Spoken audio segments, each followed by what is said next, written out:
नमस्कार. History SNMU मध्ये मी सीमा तुमचं मनपूर्वक स्वागत करते. सुरुवातीलाच माफी मागते कारण 3 दिवस व्हिडिओ अपलोड होऊ शकला नाही कारण की पाऊस, वीज प्रवाह खंडित, इंटरनेट समस्या. दुसरी महत्त्वपूर्ण सूचना, UGC नेट जून 2026 जे विद्यार्थी देणार आहेत त्यांच्याकरता फॉर्म आलेले आहेत. 29 एप्रिल ते 20 मे या कालावधीत फॉर्म भरायचे आहेत. ज्या विद्यार्थ्यांनी फॉर्म भरला नाही आहे त्यांनी लवकरात लवकर फॉर्म भरावेत. मराठा इतिहास एपिसोड 7 पाहत आहोत.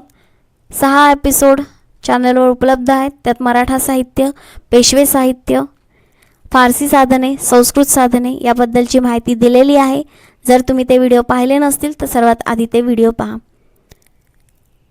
आपण पाहणार आहोत आज महाराष्ट्रातील भक्ती संप्रदाय. ज्या काळात सुलतानशाही, मोगलशाही किंवा अन्य छोट्या छोट्या ज्या शाह्या होऊन गेल्या, याही कालावधीत महाराष्ट्रात मोठ्या प्रमाणात भक्ती संप्रदायाचा उदय झाला होता.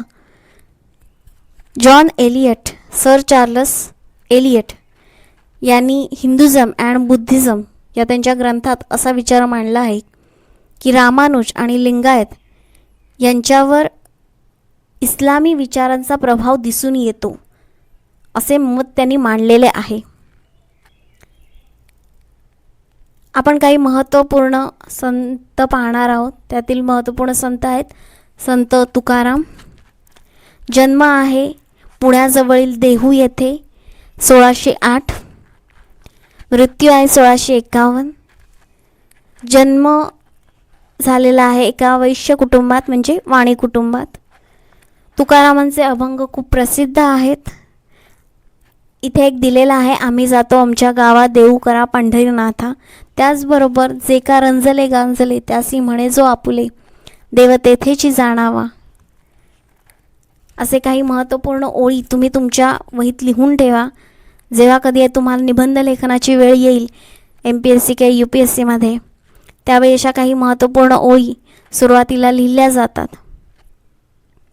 त्यानंतर आपण महत्त्वपूर्ण संत पाहणार आहोत. संत नामदेव.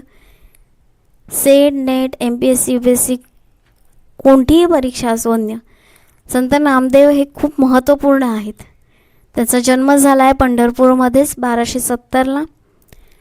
त्यांचे कुटुंब होते एक शिंपी कुटुंब. वडिलांचे नाव होते दामा शेट्टी आणि आईचे नाव होते गुणाई. संत नामदेव हे ज्ञानेश्वरांपेक्षा वयाने 5 वर्षांनी मोठे होते.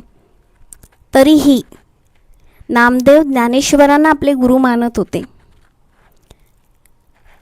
संत नामदेवांचे अभंग हे गुरुग्रंथ साहेबमध्ये आहेत. काही महत्त्वपूर्ण पद. आणि पंजाबमध्ये घुमान येथे त्यांचं एक स्मृती मंदिरही बांधण्यात आलेले आहे. परीक्षेत प्रश्न असा विचारला जातो, गुरुग्रंथ साहेबमध्ये कोणाकोणाची पदे आहेत, तर काही महत्त्वपूर्ण दिले जातात संत. तर त्याच्यात महाराष्ट्रातील एकमेव संत आहेत ते म्हणजे संत नामदेव. पुढचे काही अजून आहेत संत, ते आपण पुढच्या व्हिडिओमध्ये पाहणार आहोत. आपण खूप मोठे मोठे व्हिडिओ नाही करणार आहोत, जेणेकरून तुम्ही पटकन कधीही कुठेही असताना ते व्हिडिओ पाहू शकता. अशा पद्धतीने छोटे छोटे व्हिडिओ मी करते. तुम्हाला आवडतील तर तुम्ही नक्की चॅनलला लाईक करा, शेअर करा, सबस्क्राईब करा आणि कमेंट करायला विसरू नका. शॉर्ट्स रोज अपलोड होतात सकाळी 9 वाजता आणि दुसरा शॉर्ट्स अपलोड होतो 10 वाजता. जर तुम्ही चॅनलवर नवीन असाल तर तेही सर्व व्हिडिओ आणि शॉर्ट्स पाहायला विसरू नका.